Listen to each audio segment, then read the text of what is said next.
So I came out to my parents about 10 years ago, and the world didn't end like I thought it was going to. My parents love me, and they want the best for me, so naturally they were a little scared for me. I'm from North Carolina, and things are different down there, and they don't really understand that things are different everywhere else, and so they wanted to keep it kind of hush-hush. I lived with that situation for, the past 10 years. Jump ahead to now.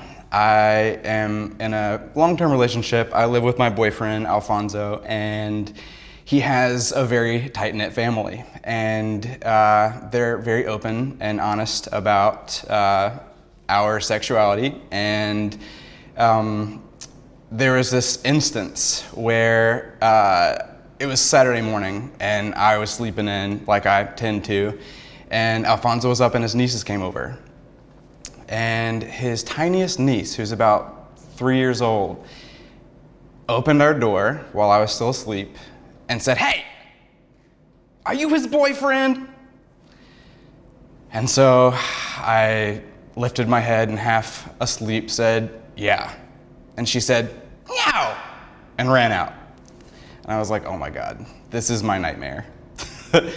And I heard her little footsteps come back towards the door, and I looked over and she walked in. She said, "Hey, do you boys hold hands and kiss?" And I was like, oh God, here we go.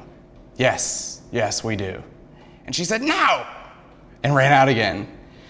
And at this point I knew sleepy time was over, and I got up and I walked into the living room where Alfonso had just made breakfast, and the little girl got her scrambled eggs and looked down and said, "No."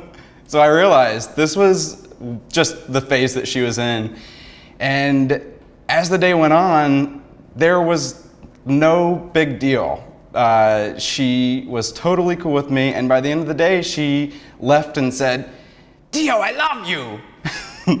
And it warmed my heart because I saw that I had been living with this fear for about 10 years of a world that is no longer around us. We have a new generation of people who, despite the fact that they haven't seen a fairy tale with two princes, doesn't mean that they're going to be freaked out or that they're going to judge me. The world is different now.